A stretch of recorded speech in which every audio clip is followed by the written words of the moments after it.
Hello friends, एक बार दोबारा मैं आप सभी का बहुत बहुत स्वागत करना चाहूँगा आपके अपने YouTube channel MD teacher academy में। उम्मीद है कि आप सभी बहुत अच्छे होंगे। तो फ्रेंड्स, जैसा कि हमने लास्ट वीडियो में अभी जो हमारा PYQ है, प्रीवियस ईयर के क्वेश्चन पेपर्स हैं सीटेट के, उसमें चाइल्ड डेवलपमेंट के 15 क्वेश्चंस को देखा जाना, किस तरीके से क्वेश्चंस किए हुए थे, उनके क्वेश्चन आंसर्स को करा। ठीक है, तो फिर अब हम कुछ और जो एक तरह से उस पेपर के 15 जो क्वेश्चंस रह गए हैं चाइल्ड डेवलपमेंट के, वो करेंगे और धीरे धीरे आगे बढ़ेंगे। जो भी और क्वेश्चन पेपर्स हैं, और मैं कोशिश करूँगा जितने से जितने मेरे को मिल सके मैं उतने के उतने करवाने की कोशिश करूँगा यहाँ पे। ठीक है, तो और अलग अलग सब्जेक्ट्स के भी होंगे यहाँ पे। तो फिर चलिए आज के जो हमारे अभी जो 15 क्वेश्चंस हमें करने हैं वो करते हैं। तो चलिए बिना देरी करे वीडियो शुरू करते हैं।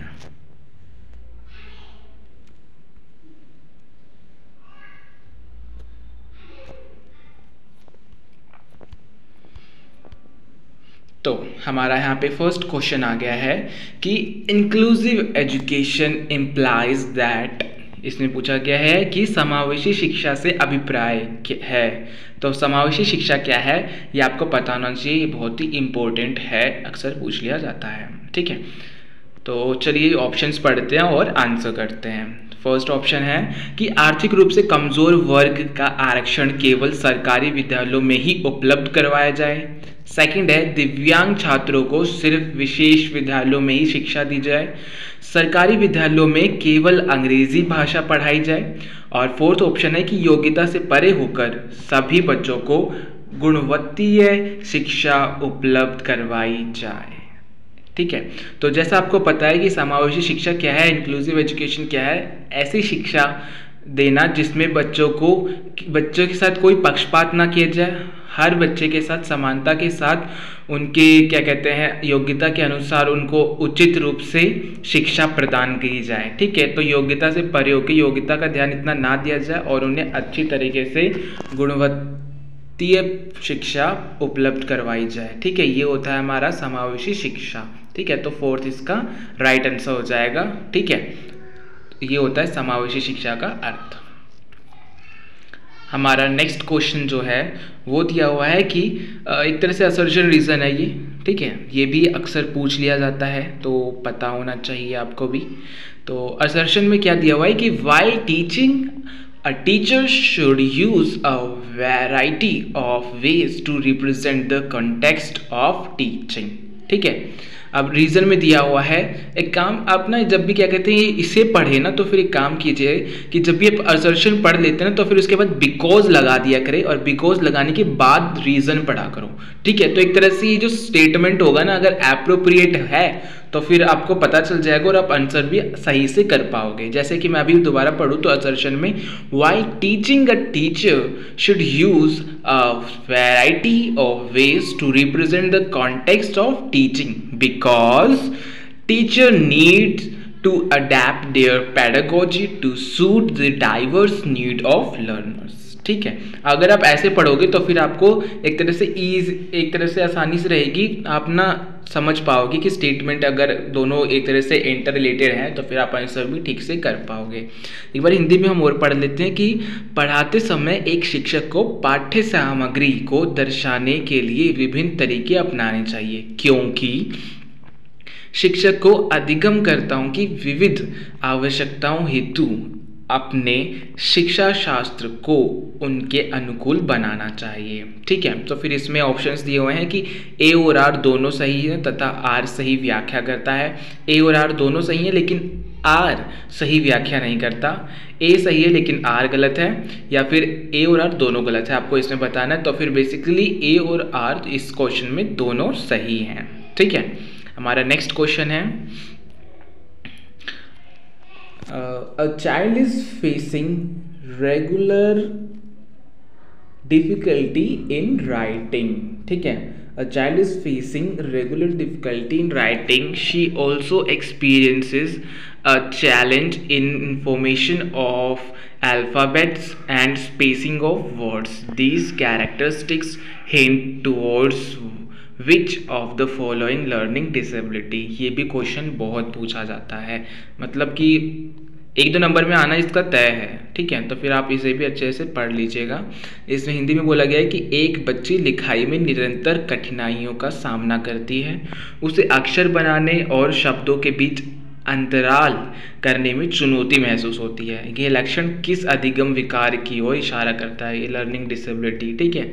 तो यहाँ पे ऑप्शंस दिए हुए हैं डिसलेक्सिया, डिस्ग्राफिया, डिसकैलकुलिया और ADHD, attention deficit hyper activity disorder, ठीक है। तो इनमें से आपको बताना है डिसलेक्सिया जो कि पढ़ने से रिलेटेड होता है, डिसग्राफिया जो लिखने से संबंधित विकार होते हैं, दिक्कतें आती हैं, डिसकैलकुलिया जिसमें बच्चे के अंदर क्या कहते हैं कैलकुलेशन से रिलेटेड डिफिकल्टी होती है, और attention deficit hyper activity disorder मतलब इसमें क्या होता है बच्चा हाइपर रहता है, ठीक है। हर एक एक्टिविटी को ना हाइपर रह के एक तरह से करता है एकदम, ठीक है, मतलब समझ रहे होगे आप। ये हाइपर एक तरह से इसमें ज़्यादा हो जाता है, ज़्यादा टेंशन लगाने लग जाता है इसमें, ठीक है।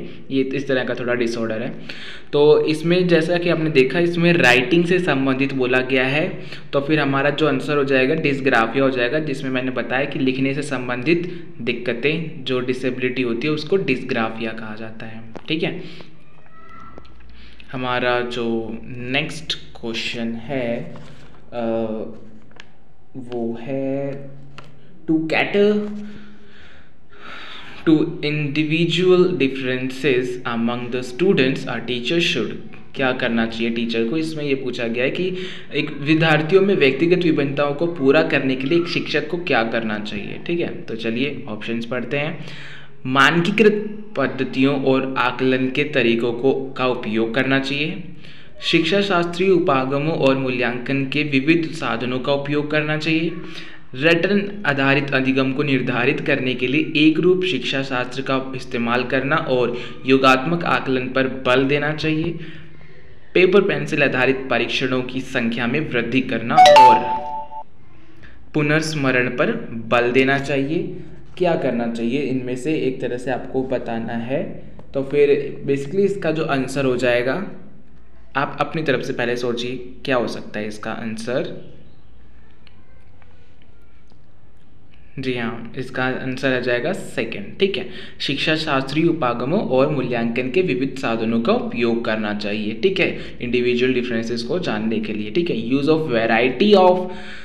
Variety of pedagogical approaches and mean of assessment, ठीक है, माध्यम किसके? आकलन के, ठीक है।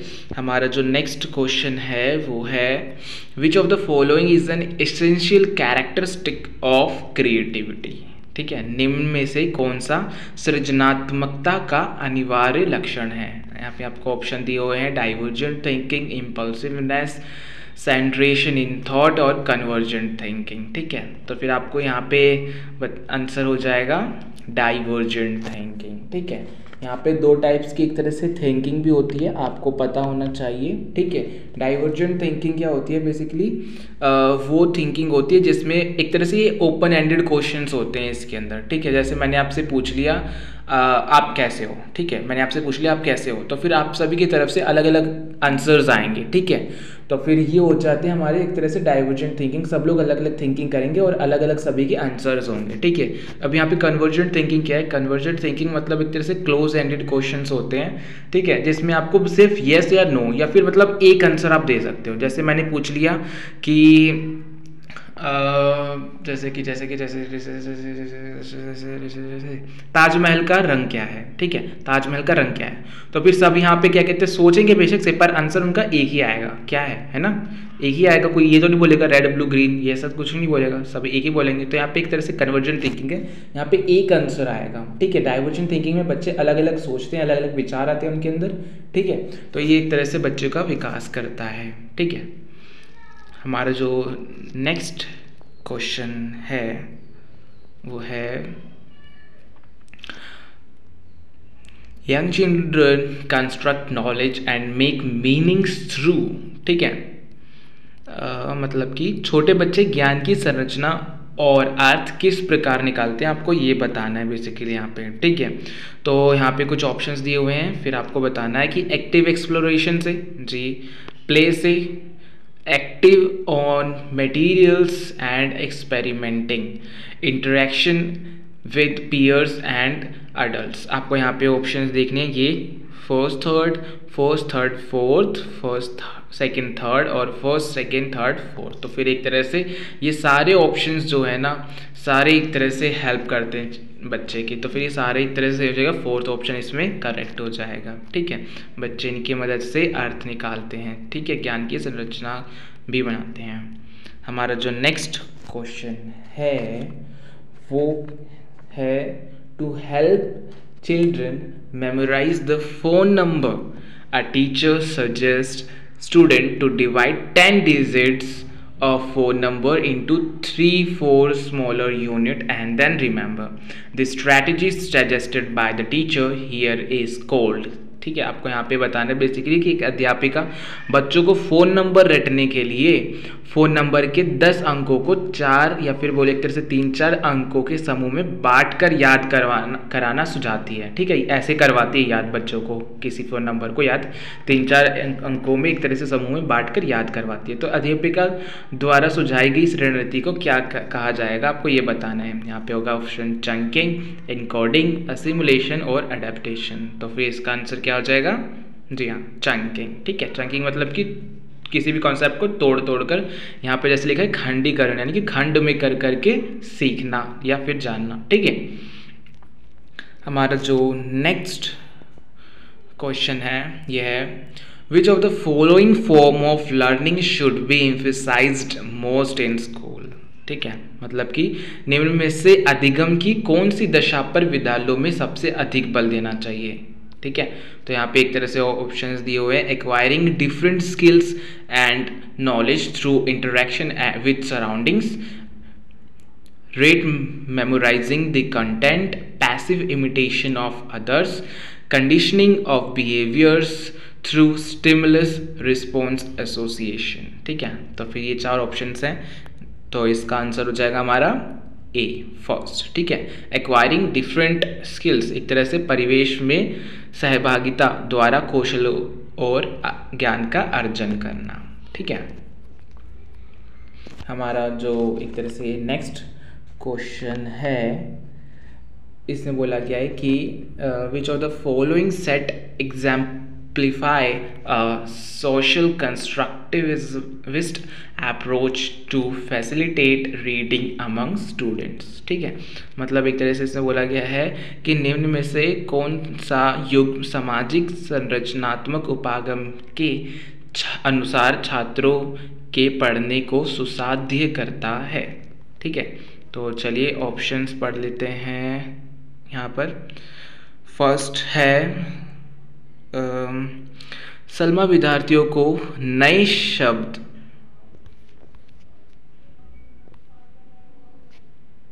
हाँ ठीक है, मेरे को लगा नेगेटिव एक तरह से क्वेश्चन का आंसर पूछा हुआ है। तो फिर सलमा विद्यार्थियों को नए शब्द सिखाने के लिए फ्लैश कार्ड का उपयोग करती है और उन्हें उनके सही उत्तरों के लिए उन्हें टॉफ़ी देकर पुरस्कृत करती है। ठीक है, सेकंड में बोला गया है कि परामती विविध प्रकार की पुस्तकें और विद्यार्थियों को पढ़ने के लिए देती है, अपने विद्यार्थियों को देती है। ठीक है, जो विद्यार्थी एक विशिष्ट पुस्तक पढ़ते हैं उन्हें नियमित रूप से पुस्तक पर परिचर्चा करने के लिए भी कहती है। ठीक है, थर्ड ऑप्शन है इसमें अरुंधति नए शब्दों का अर्थ समझने के लिए संदर्भ संबंधित संकेतों के इस्तेमाल पर बल देती है। फोर्थ ऑप्शन में बोला गया है कि रेखा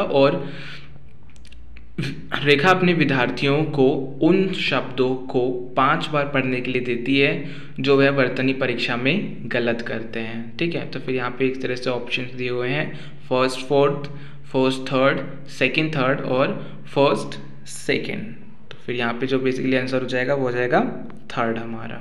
ठीक है, नेक्स्ट क्वेश्चन में बोला गया है कि as a teacher how can you facilitate problem solving abilities in your students। ठीक है, यानी कि एक शिक्षक होने के नाते आप अपने छात्रों में समस्या समाधान क्षमताओं को किस प्रकार सुसाध्य कर सकते हैं, ये बताना है आपको यहाँ पे। ठीक है, तो फिर एक तरह से generating fear among your student, अपने जो स्टूडेंट्स हैं उनके अंदर फियर, डर एक तरह से जनरेट करके ऐसे करेंगे। तो फिर आप बताइए आंसर इसका। वैसे सेकेंड ऑप्शन बोला गया कि encouraging fixed way of solving problem, मतलब आप एक तरह से बच्चों को एक समस्या को एक फिक्स्ड वे बता दोगे कि इसी तरीके से सॉल्व करना है, ठीक है। एनकरेजिंग यूज़ ऑफ एनालिसिस, आप एक तरह से जो विश्लेषण है वो उसके लिए इनकरेज करेंगे। Emphasizing on use of passive memorisation strategies, ऐसा तो फिर में से कौन से ऑप्शन हो जाएगा सही आपका? एक तरह से जी हाँ, थर्ड हो जाएगा, क्योंकि इसमें आप एनकरेज करें, प्रोत्साहित कर रहे हैं बच्चों को, ठीक है ना। समरूपों के इस्तेमाल को बढ़ावा देकर आप करेंगे, ठीक है। जहाँ पे भी अगर रटना मिल गया आपको या फिर एक तरह से मेमोराइजेशन मिल गया ना, तो फिर वो ऑप्शन अगर नेगेटिव में होगा, अगर जैसे क्वेश्चन कोई नेगेटिव में पूछा गया है ना, कि जैसे बोला है कि क्वेश्चन में बोल दिया कि जैसे कि इनमें से कौन सा नहीं है, किसी क्वेश्चन में पूछ के बोल दिया कि इनमें से कौन सा नहीं है, अगर नेगेटिव में क्वेश्चन पूछा है तो फिर आप मेमोराइजेशन को सही लगाएंगे। वैसे अगर पॉजिटिव में क्वेश्चन पूछा गया है तो फिर आप मेमोराइजेशन से हमेशा बचेंगे, क्योंकि ये आंसर नहीं हो सकता, ठीक है। एक तरह से बहुत कम चांसेस में ही आंसर मिलेगा आपको।